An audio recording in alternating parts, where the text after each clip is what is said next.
अगर आप ईपीएफ से पैसा निकालने, पीएफ ट्रांसफर कराने, पासबुक देखने या यूएन से जुड़ा कोई काम करने की सोच रहे हैं तो ये खबर आपके लिए बेहद जरूरी है।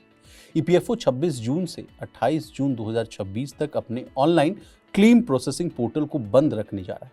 वजह है बड़ा सिस्टम माइग्रेशन, डेटाबेस कंसोलिडेशन और सॉफ्टवेयर अपग्रेडेशन। यानी इन 3 दिनों में नया क्लेम दाखिल नहीं होगा, पुराने क्लेम्स की जो प्रोसेसिंग वो भी रुक जाएगी और कई डिजिटल सेवाएं जो है अस्थायी तौर पर ठप रहें।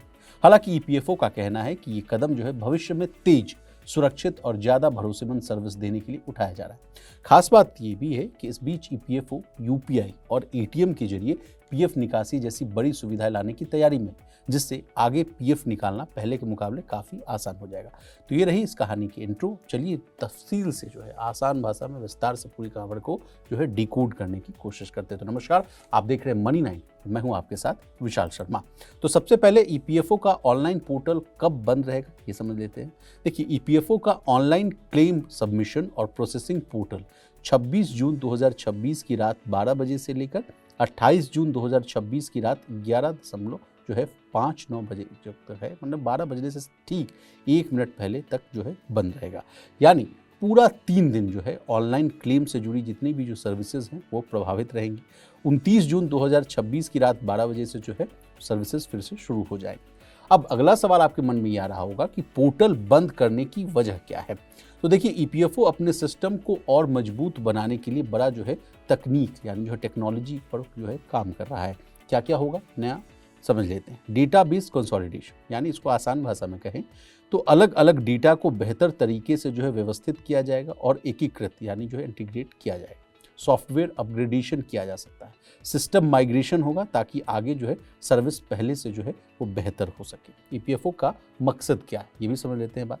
क्लेम प्रोसेसिंग को जो है उसको तेज बनाना है, सिस्टम को ज़्यादा जो है सुरक्षित बनाना है, सर्विसेज को ज़्यादा भरोसेमंद बनाना है। तो ये 3 फैक्टर्स कहे जा रहे हैं कि ये मकसद है ईपीएफओ का। चलिए आगे बढ़ते हैं। इस 3 दिन के शटडाउन का पीएफ खाता धारकों पर यानी जो पीएफ के जो अकाउंट होल्डर्स हैं उन पर क्या असर पड़ेगा, अगला सवाल आपके मन में ये आ रहा होगा।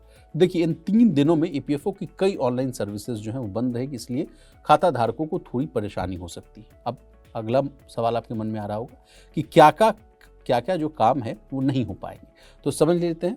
नया पीएफ क्लेम सबमिट नहीं कर पाएंगे, पीएफ विड्रॉल जो है उसका नया आवेदन नहीं कर पाएंगे, पीएफ ट्रांसफर का काम नहीं कर पाएंगे, पहले से दिए गए क्लेम की प्रोसेसिंग भी रुकी रहेगी।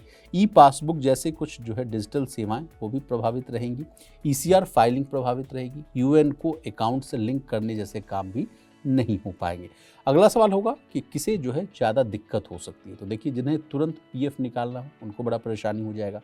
जो नौकरी बदलने के बाद पीएफ ट्रांसफ़र जो है वो कराना चाहते हैं उनका भी जो है काम रुक सकता है। और जिन्हें क्लेम की स्थिति जल्दी चाहिए, जल्दी पैसा चाहिए होगा या क्लेम्स जो है प्रोसेसिंग की अपडेट उनको जानना होगा, तो उन सबको जो है वो डेटा या कोई भी जो है इंफॉर्मेशन वो नहीं मिल पाएगी। चलिए अगला सवाल आपके मन में याद होगा कि चलिए 26 जून से पहले जमा किए गए क्लेम अगर है हमारे तो उनका क्या होगा। तो देखिए, अगर आपने 26 जून से पहले क्लेम जमा कर दिया है तब भी इस शटडाउन के दौरान उस पर काम नहीं होगा। माइग्रेशन पीरियड में पुराने क्लेम की प्रोसेसिंग भी रुकी रहेगी। इन क्लेम्स पर 26 जून के बाद दोबारा काम शुरू होगा। तो यानी सीधी बात ये है कि पुराना क्लेम जो है वो रुकेगा, नया क्लेम जमा ही नहीं होगा और काम जो है वो फिर से 29 जून से शुरू हो पाएगा। शटडाउन के दौरान मान लीजिए कोई दिक्कत हो तो क्या करें, ये भी अगला सवाल आपके मन में आ रहा होगा। तो देखिए, ईपीएफओ ने कहा है कि ये एक अस्थायी परेशानी है और लोगों से धैर्य रखने की अपील की गई। मदद के लिए क्या करें, तो अगर कोई ज़रूरी जानकारी चाहिए या समस्या है तो ईपीएफओ हेल्पलाइन जो है 14470 पर आप संपर्क कर सकते हैं। देखिए, अगला जो बड़ा सवाल ये आ रहा है कि क्या ये शटडाउन जो है किसी बड़े बदलाव से भी जुड़ा हुआ है। तो हाँ, बिल्कुल है। ये शटडाउन ऐसे समय पर हो रहा है जब ईपीएफओ अपने सिस्टम में एक बड़ा बदलाव लाने की तैयारी कर रहा है। कौन कौन से बड़े बदलाव की बात हो रही, तो पीएफ से यूपीआई के जरिए पैसा निकालने की सुविधा पर काम चल रहा है। एटीएम के जरिए पीएफ निकासी की सुविधा जो देने की बात है उस पर भी काम चल रहा है। यानी आने वाले समय में पीएफ निकालने की जो प्रक्रिया है वो पहले की तुलना में काफ़ी आसान, तेज और डिजिटल हो सकती है। चलिए, यूपीआई और एटीएम से पीएफ निकासी यानी विड्रॉल की नई सुविधा कैसे काम करेगी, ये भी एक बड़ा रोचक सवाल आपके मन में आ रहा होगा, तो समझ लेते हैं। देखिए, अभी पीएफ का पैसा निकालने के लिए आमतौर पर यूएएन पोर्टल पर जाकर क्लेम भरना पड़ता है, जिसमें समय लगता है। लेकिन नई व्यवस्था के बाद प्रक्रिया जो है, कहा जा रहा है कि बहुत आसान हो सकती है। अब नई सुविधा में क्या क्या होगा, तो ईपीएफओ एक ऐप आधारित सिस्टम पर काम कर रहा है। ये ऐप जो है सब्सक्राइबर के बैंक अकाउंट से लिंक हो सकता है। ये यूपीआई प्लेटफॉर्म के साथ काम करेगा, यानी पीएफ विड्रॉल का तरीका ज़्यादा आसान और तेज हो जाएगा। और इसका फ़ायदा क्या होगा, लंबी ऑनलाइन प्रक्रिया जो है वो कम हो सकती है। बार बार जो है पोर्टल पर जाने की ज़रूरत घट जाएगी। पैसों की ज़रूरत पड़ने पर निकासी यानी जो विड्रॉल है वो तेज हो सकता है। चलिए आगे बढ़ते हैं। नई यूपीआई सुविधा आने के बाद कितना पैसा निकाला जा सकता है, ये भी आपके मन में सवाल होगा। तो नई व्यवस्था लागू होने के बाद खाता धारक जो है अपने पीएफ बैलेंस का 75% तक हिस्सा निकाल सकें। ये जो है विड्रॉल तेज और आसान तरीके से भी हो सकती है। तो फटाफट जो है, अब आम लोगों के लिए सबसे ज़रूरी बातें क्या है, वाइंड अप कर रहा हूँ मैं शो को। तो फटाफट मैं आपको बता दूं कि 26 से 28 जून तक नया क्लेम ना डालें, क्योंकि सिस्टम बंद रहेगा। अगर बहुत ज़रूरी पीएफ निकासी करनी है तो 29 जून के बाद प्लानिंग करें।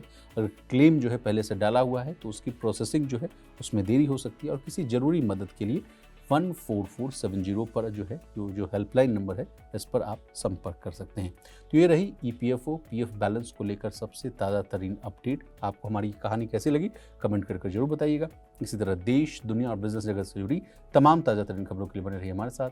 देखते रहिए मनी9।